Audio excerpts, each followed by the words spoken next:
Untuk 1 kilogram harga bawang merah di Indonesia, rata-rata kita mengeluarkan sebesar Rp43.000. Sedangkan, untuk 1 kilogram harga bawang merah di Singapura, rata-rata biaya yang dibutuhkan hanya sebesar Rp20.000. Padahal, Singapura tidak memiliki satupun lahan petani bawang. Bukan cuma Singapura, tapi rata-rata harga pangan di Indonesia ketika dibandingkan dengan negara-negara tetangga lebih mahal. Untuk komoditas lainnya seperti harga kilo daging sapi, telur, dan garam. Terus, kok bisa harga pangan di Indonesia bisa begitu mahal?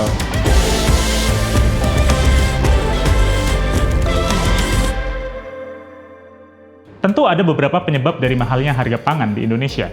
Di episode sebelumnya, kita sudah membahas tentang bagaimana kebijakan bias nasi membuat harga pangan di dalam negeri lebih mahal. Namun, salah satu penyebab lain dari mahalnya harga pangan dalam negeri adalah karena ongkos logistik yang mahal untuk mengantar bahan baku makanan hingga sampai ke konsumen. Misalnya, untuk 1 kilogram beras yang kamu konsumsi di rumah, pada umumnya ada begitu banyak aktor yang terlibat, dan tiap kali ada interaksi antar aktor dibutuhkan logistik untuk mengantarnya. Proses distribusi beras dari petani hingga konsumen akhir melibatkan beberapa aktor, mulai dari petani hingga agen ataupun pengecer. Setiap aktor dalam proses ini menggunakan moda transportasi yang berbeda untuk mengirimkan beras ke aktor berikutnya.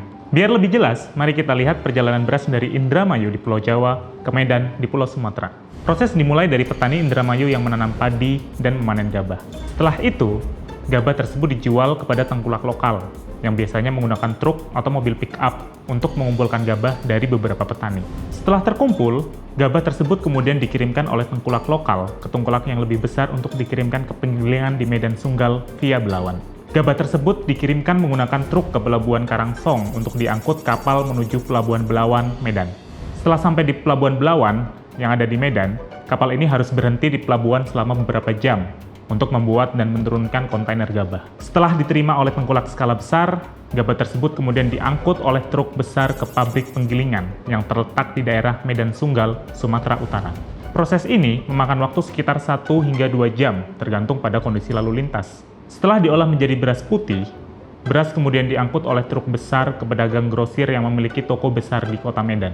Pedagang grosir kemudian memasok beras ke agen atau pengecer yang memiliki toko kecil di kota-kota sekitarnya. Biasanya, agen atau pengecer menggunakan truk kecil untuk mengambil beras dari pedagang grosir dan mengirimkannya ke toko mereka. Agen atau pengecer kemudian menjual beras tersebut ke konsumen yang ada di sekitar tokonya. Proses distribusi beras dari petani ke konsumen ini memakan waktu beberapa hari dan melibatkan beberapa moda transportasi, seperti truk, kapal, juga kontainer. Logistik ini sangat penting untuk memastikan beras dapat sampai dengan baik dan terjangkau bagi masyarakat. Dan penting untuk kita pula memastikan efisiensi dari tiap-tiap proses yang ada. Dari Indramayu hingga Medan, kurang lebih 23,5% harga eceran yang ada habis untuk ongkos logistik saja. Inilah yang tercermin dalam angka rasio ongkos logistik terhadap GDP Indonesia, yang memberikan gambaran seberapa besar ongkos logistik membebani ekonomi negara. Yang artinya, untuk beras dengan harga Rp13.000 per kilogram, sebesar Rp2.500 dari harga tersebut adalah biaya logistik untuk sampai kepada konsumen akhir.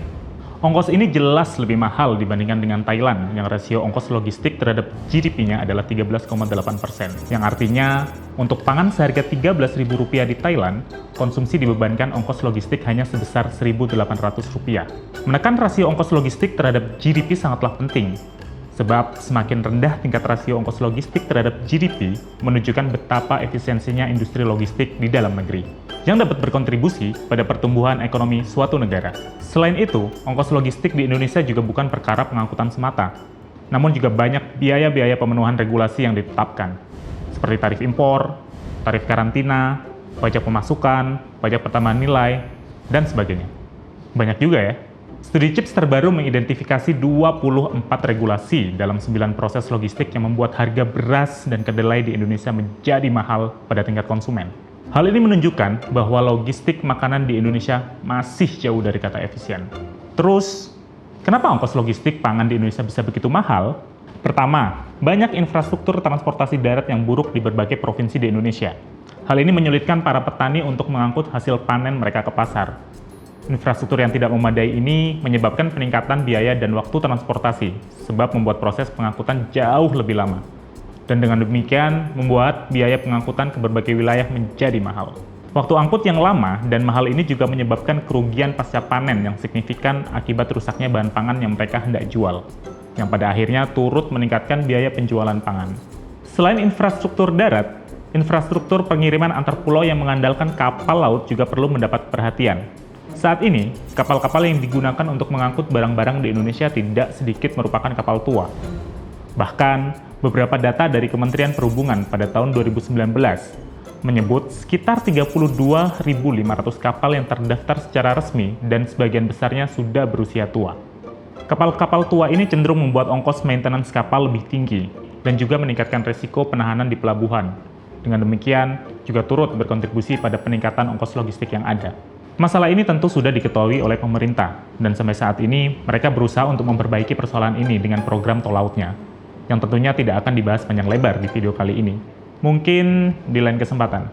Kedua, masalah logistik lainnya adalah kurangnya fasilitas rantai pendingin atau kita sebut biasanya dengan cold chains untuk memperlambat pembusukan makanan dan minuman. Di Indonesia, fasilitas penyimpanan berpendingin sangat langka dan yang sudah ada pun seringkali tidak terpelihara dengan baik atau kurang dimanfaatkan. Hal ini mengakibatkan pembusukan makanan meningkat, terutama untuk barang-barang yang mudah rusak seperti buah-buahan, sayuran, dan susu, yang pada akhirnya berdampak pada kenaikan harga makanan. Keterbatasan fasilitas penyimpanan dingin juga menghambat petani dan peternak untuk menyimpan produk mereka untuk waktu yang lebih lama, yang tentu juga mengurangi daya tawar mereka dan menciptakan ketidakstabilan harga. Permasalahan pendinginan ini dapat kita lihat salah satunya dalam temuan dari Indodairy pada tahun 2020, yang menyebutkan bahwa lebih dari 90% peternak tidak menggunakan teknologi atau yang tergolong kompleks seperti tangki pendinginan untuk menyimpan susu dari sapi perah. Ketiga, lokasi produksi berbagai macam pangan saat ini pada umumnya sangat terkonsentrasi di Pulau Jawa, sehingga menyebabkan perbedaan ongkos logistik yang besar, terutama untuk wilayah barat dan timur Indonesia. Ketidakmerataan infrastruktur seperti jalan dan pelabuhan yang ada di Indonesia bagian timur dengan Indonesia di bagian barat membuat beban ongkos lebih tinggi bagi penduduk di Indonesia bagian timur. Dan yang terakhir, banyaknya persyaratan dalam regulasi yang harus dipenuhi dalam proses logistik dapat meningkatkan biaya, baik berupa biaya moneter maupun biaya waktu. Dan karenanya, penting untuk kita memangkas ongkos biaya logistik yang ada. Itu saja untuk video kali ini. Jangan lupa untuk subscribe dan nyalakan lonceng untuk dapatkan notifikasi video-video seperti ini. See ya!